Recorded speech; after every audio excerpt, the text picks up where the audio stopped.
Mocidade, e hoje vamos falar sobre jogadores subestimados, grandes craques que infelizmente não tiveram o seu valor reconhecido na história do futebol.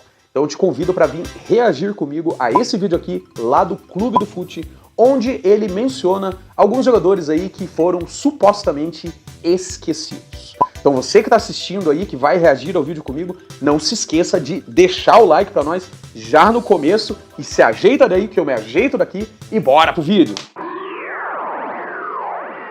Todo mundo tem aquele jogador que acha que nunca foi reconhecido como deveria, que ele é muito melhor do que como ele é realmente lembrado. Ou às vezes você lembra que esse jogador foi muito bom, mas você nunca vê ninguém falando sobre ele. E é exatamente esse o tema do vídeo de hoje. Eu separei aqui os 7 jogadores que eu considero os mais subestimados da história. Jogadores que ganharam vários títulos, que desequilibravam partidas, que encantavam com o futebol deles em campo, mas mesmo assim, parece que não são lembrados pelos seus jogos. Nunca receberam o crédito que eles mereciam. Então bora conferir os 7 nomes mais injustiçados do futebol, na minha opinião. E o muitos assim, é o Michael Laudrup. Pra mim, ele é um dos jogadores mais elegantes e criativos que eu já pude assistir de futebol antigo. O dinamarquês começou a carreira dele no Brøndby, lá na própria Dinamarca, antes de ser contratado por grandes clubes europeus como Lazio e Juventus, mas principalmente onde ele se destacou, no Barcelona.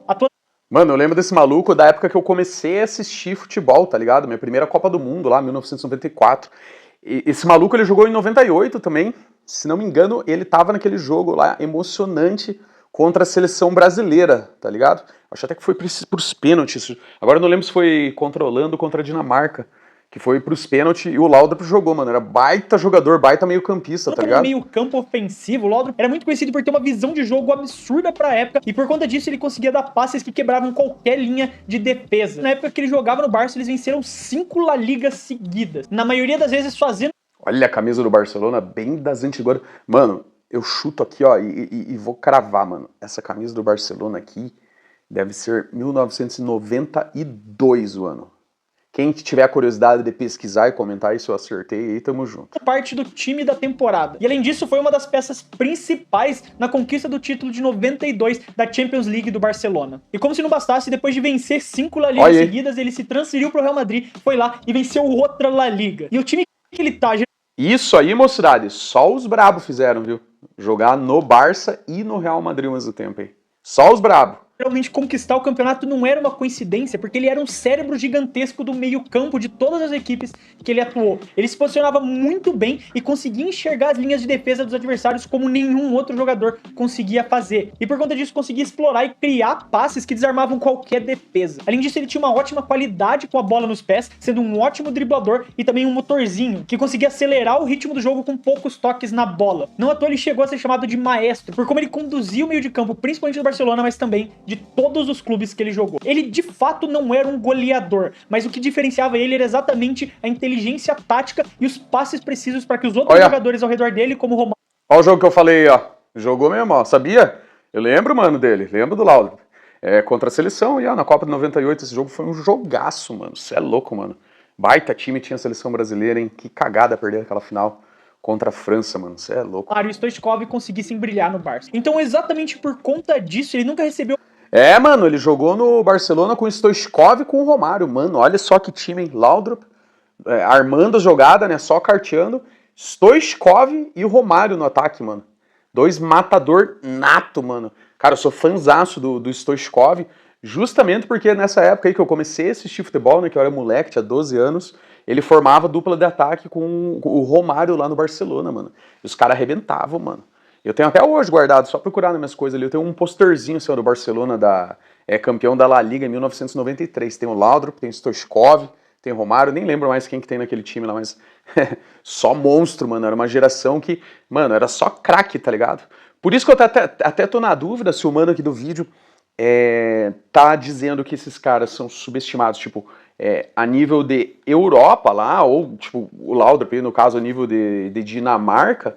Porque, mano, eu sempre tive a memória do Laudrup na minha cabeça como um grande craque, cara, do futebol, não só dinamarquês, mas mundial, mano. O cara jogava muito. A mesma atenção que esses outros craques do Barça recebiam. Ele era um jogador que desequilibrava partidas e era capaz de mudar o resultado das partidas com os passes, com a visão de jogo e com o posicionamento que ele tinha. E principalmente na época, lá nos anos 90, principalmente na mídia, essas qualidades eram muito menos levadas a sério. Eu não acho que ele era melhor que o Toni Kroos, mas eles faziam praticamente a mesma função. Só que hoje isso é muito mais bem visto.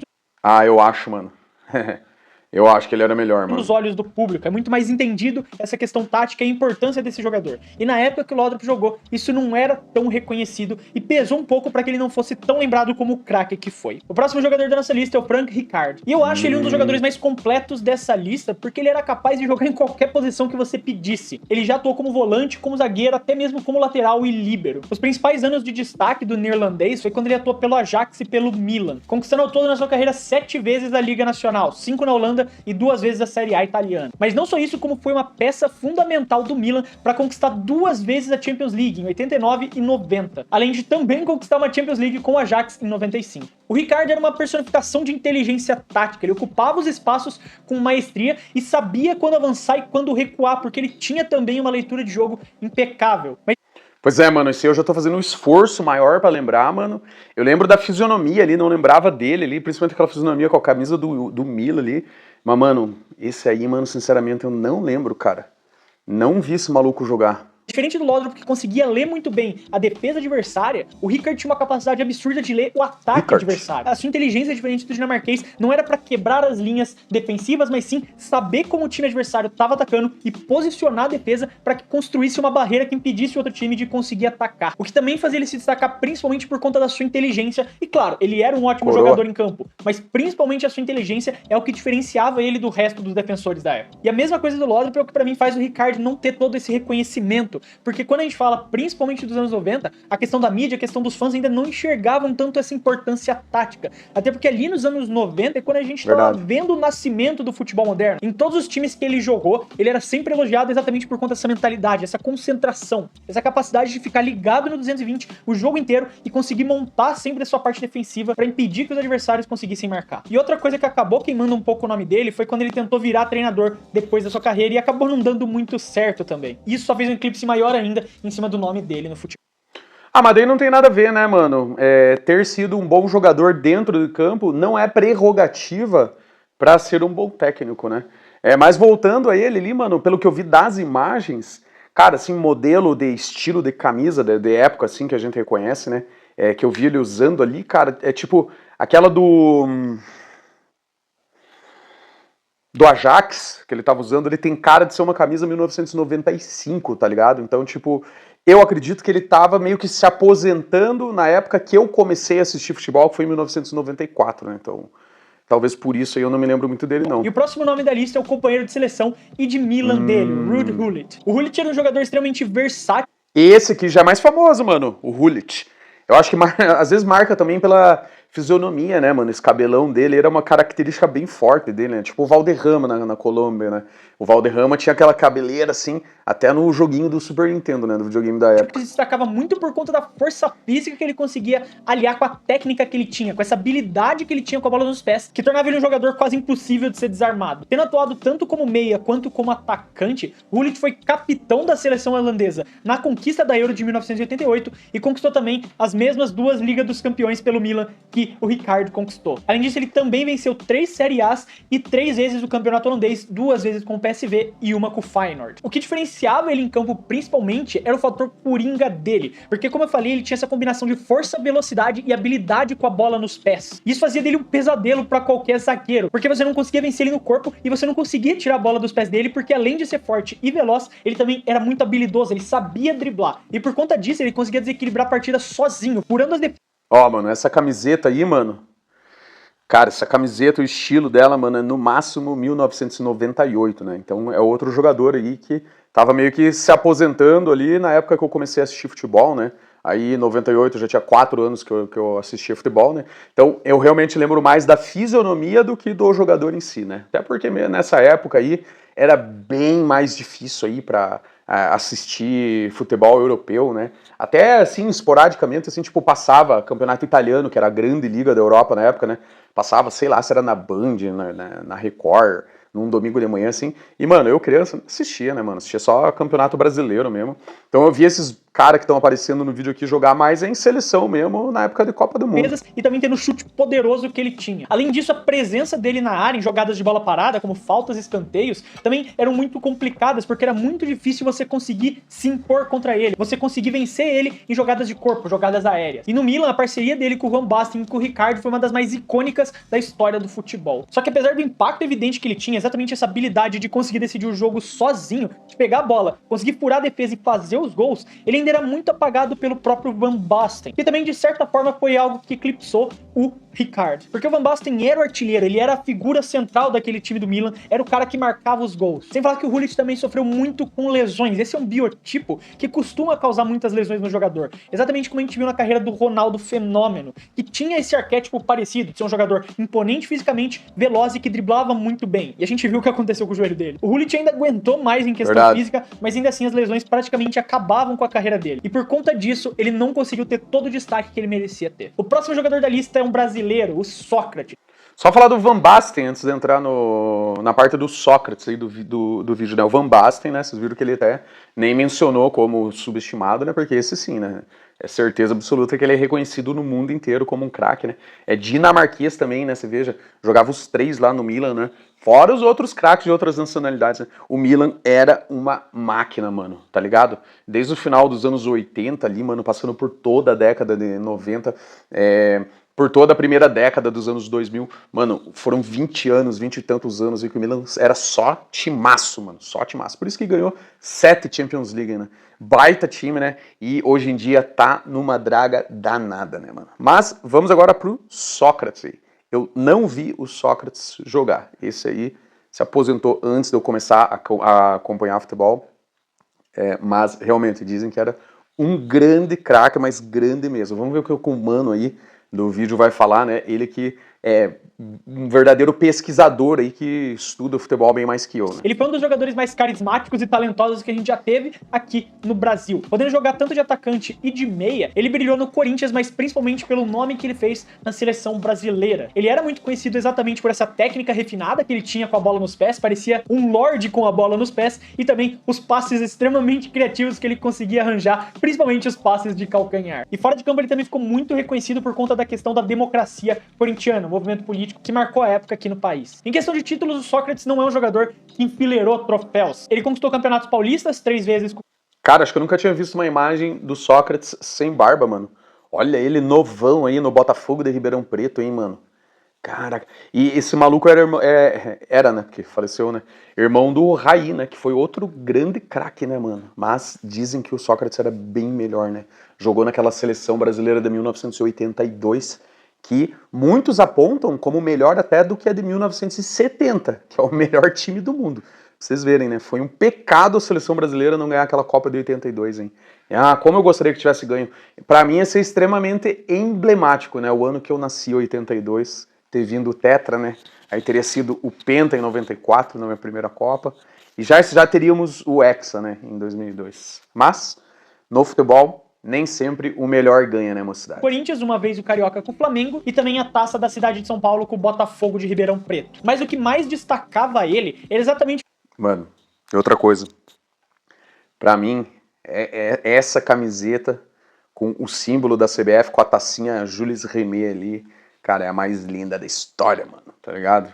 Deveria ser assim até hoje, o símbolo com a tacinha Jules Rimet, mano. Muito saudosista esse bagulho. Como ele enxergava o jogo de uma forma diferente. Exatamente como eu falei, parecia que o futebol dele era refinado. Ele era capaz de conduzir a partida no ritmo que ele quisesse. E por conta do porte físico dele, não à toa o apelido de magrão, ele conseguia conduzir o jogo muito bem, com velocidade e agilidade para fazer os seus passes criativos ou as finalizações de longa distância que constantemente desafiavam os goleiros adversários. Nossa, golaço, só que apesar mano. de todo o talento, toda a liderança que ele teve e ser uma figura muito marcada, o Sócrates muitas vezes é deixado de lado quando a gente fala dos maiores jogadores da história do Brasil, exatamente por ele nunca ter conquistado tantos grandes títulos de expressão. Claro que na época que ele jogava, campeonatos paulistas eram muito mais importantes do que são hoje. Mas ainda assim, a falta de uma Copa do Mundo ou um campeonato de peso nacional pesa um pouco negativamente pro currículo dele quando fazem as análises hoje em dia. O próximo nome também é um jogador brasileiro, o Djalminha. O Djalminha era um meia extremamente habilidoso, muito criativo. O Djalminha, mano. Mas o Djalminha, ele é reconhecido como um grande craque, né, mano? Não, mas aí talvez eu tenha uma percepção diferente, porque o Djalminha eu vi jogar, mano. Esse aqui eu vi, jogava muito, arrebentava, né? Então acho que eu tenho essa consciência, mas aí, tipo, talvez de modo geral, assim, ele realmente não, ele seja meio subestimado, né? Vamos ver o que o Mano vai falar. E que tinha talento pra improvisar jogadas geniais. E brilhou principalmente na época que ele tava no Deportivo La Coruña, sendo um dos principais motivos do porquê eles conquistaram aquele título histórico de La Liga em 99-2000. Aqui no Brasil ele se destacou muito pelo Flamengo e pelo Palmeiras, conquistando o Campeonato Paulista e o Carioca, e também a Copa do Brasil de 1990 com o Flamengo. Mas o seu principal destaque veio na época que jogava no La Coruña, sendo o principal criador de jogadas e decisor de partidas. Cara, e o Djalminha nunca jogou uma Copa do Mundo, né, mano? Como é que pode, mano? Cara, hoje, cara, eu tô gravando esse vídeo no dia, sei lá o que, de novembro de 2025, né? A seleção brasileira acabou de empatar com a Tunísia, né, mano? Na data FIFA passada já perdeu do Japão, né? E, cara, vem de fracasso atrás de fracasso desde a Copa de 2022. Mano, o Djalminha, caralho, mano. O Djalminha seria titular da seleção brasileira hoje, mas com o pé nas costas, mano. Baita craque, mano. Você é louco. A equipe espanhola, tanto no título de Liga quanto no título de Copa do Rei, completamente surpresa da equipe. A capacidade que ele tinha de fazer dribles curtos, bem no estilo futsal, e criar oportunidades de gol era algo incomparável. E essa habilidade individual que ele tinha obrigava muitas vezes os adversários a precisar reforçar a marcação em cima dele, o que permitia com que os seus companheiros de La Coruña ficassem mais livres para receber os passes, e isso tornava ele um pesadelo constante para os adversários. Agora, o Djalminha nunca teve muita chance na seleção brasileira, e isso queima muito o nome de qualquer jogador aqui no Brasil. E outra coisa que pesou muito contra ele é exatamente ele ter o temperamento muito forte, ele ser uma pessoa muito esquentada. Então vários episódios de indisciplina queimaram um pouco a carreira dele, fazendo com que o talento dele muitas vezes ficasse ofuscado por conta de questões extra-campo. Mas ainda assim, pra mim, o Djalminha é um dos melhores meias que a gente já teve no Brasil. Mano, mas nem é tanto por esse temperamento, não, cara, porque tinha altos malucos, assim, com o temperamento explosivo que foram pra seleção brasileira, né? Romário, Edmundo, Júnior Baiano, dentre tantos outros aí, né? Porque a concorrência era forte mesmo, né, mano? Essa época aí era muito craque, né, cara? Muito craque. Hoje não tem nenhum craque na seleção brasileira, mano. Nem Vinícius Júnior, cara, que ganhou FIFA The Best, não é craque. É apenas um bom jogador, mas não é craque. E essa época é a concorrência, mano, você é louco, cara. Tá ligado, mano? Tipo, porra, mano, ó, na posição ali do Djalminha, mano. Ó os caras, vou tentar lembrar os nomes rapidinho, ó. Tinha Ricardinho, mano, Juninho Paulista, Juninho Pernambucano, Edilson Capetinha. Era só os caras monstro, mano, tá ligado? Como é que o cara ia conseguir vaga na seleção, cara? Era só craque, mano, só craque, cara. Seleção, time titular, time reserva, era só craque. Hoje não tem nenhum, mano. Isso porque a piazada naquela época crescia jogando na rua, mano. Não tinha celular. A piazada ia jogar bola descalço, na rua, no asfalto, nas pedras, onde quer que fosse, né? E aí surgiu os grandes talentos, né, mano? Hoje, porra, mano. Hoje é escolinha do futebol, sei lá o quê, né? Muito tático, muito físico, né? Mano. É foda. Com certeza um dos jogadores mais subestimados. Continuando na Espanha, a gente vai agora pro Gaizka Mendieta. Pra mim, ele passa por uma situação parecida com a do Djalminha. Agora vou ser bem sincerão aqui, mano. Não que eu não tinha sido nos outros nomes, mas nunca ouvi falar nesse maluco, mano.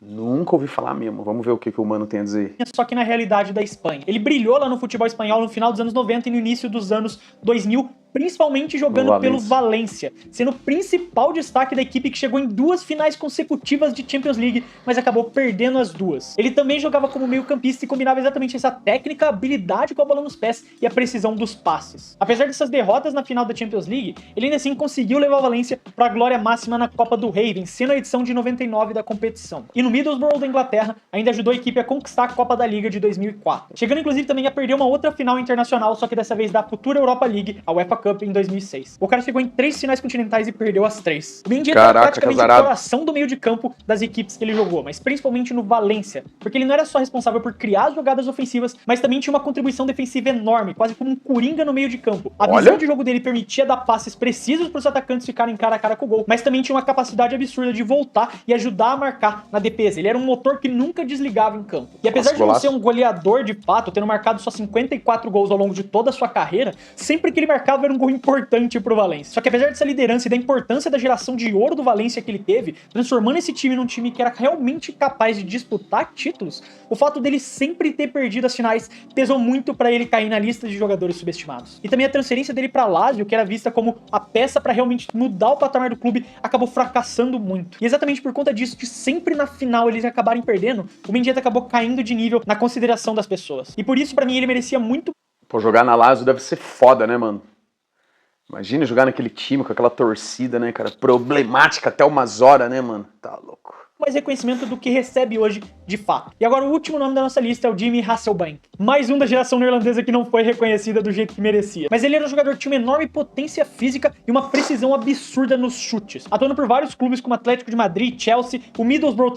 Cara, não lembro também, mano. Não lembro desse maluco aí. Do próprio Mendieta, ele nunca conquistou tantos títulos. O único grande título que ele realmente conquistou foi a Taça de Portugal, a Copa de Portugal, com o Boa Vista em 1997. De resto, foram vários vice-campeonatos. Só que o Hasselbank, como um jogador, era um centroavante clássico, aquele com grande presença física na área e uma capacidade única de finalização. Exatamente aquele estilo de jogador que espera a bola e se a bola cai no pé dele, ele vai converter em gol. E guardando as proporções corretas, assim como o Harry Kane, ele também tinha a capacidade de voltar pro meio e ajudar a criar jogadas, se tornando então essa referência central que podia flutuar para criar espaço pro time. Ele conseguia desequilibrar as partidas com essa habilidade clara de transformar chances difíceis em gols, seja com os chutes potentes de fora da área dele, ou nessa capacidade de voltar e abrir espaço para os outros atacantes ficarem cara a cara com o gol. Só que apesar de toda essa consistência e ter marcado quase... Pô, mano, olhando os lances dele ali, mano, eu achei ele meio estilo Edmundo, tá ligado, mano?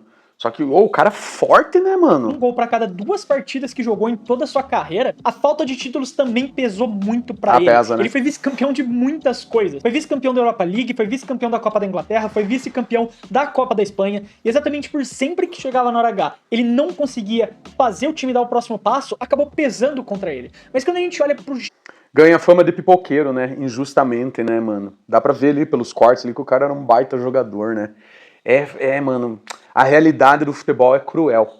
O que vai na parede é o pôster de campeão, né, cara? Nunca o de vice-campeão. Geral da sua carreira, ele era um jogador que desequilibrava demais as partidas. Só faltou exatamente a questão do título pro Hasselbank conseguir dar esse próximo passo. Mas aí tá, esses pra mim são os 7 jogadores mais subestimados da história do futebol. Eu quero saber a sua opinião, se faltou algum nome, deixa aqui nos comentários pra gente ficar sabendo. Se você gostou do vídeo e quiser ajudar o Clube do Fute, você pode fazer isso se inscrevendo no canal, porque isso ajuda muito a gente a poder continuar produzindo esses vídeos. Eu quero deixar um abraço pra você que ficou até aqui e até o próximo vídeo. Demorou, mano. Tamo junto.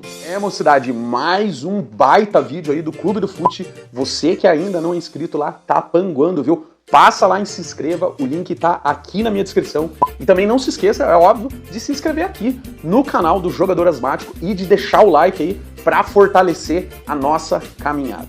Vocês viram aí no vídeo grandes jogadores, grandes craques que foram aí supostamente esquecidos e desvalorizados, né? Mas aí, você lembra de algum outro grande nome do futebol que não teve o seu devido valor? Deixa aí nos comentários pra eu saber. E não se esqueça, mais uma vez, de deixar o like aí pra nós. Tamo junto, mocidade, e até a próxima.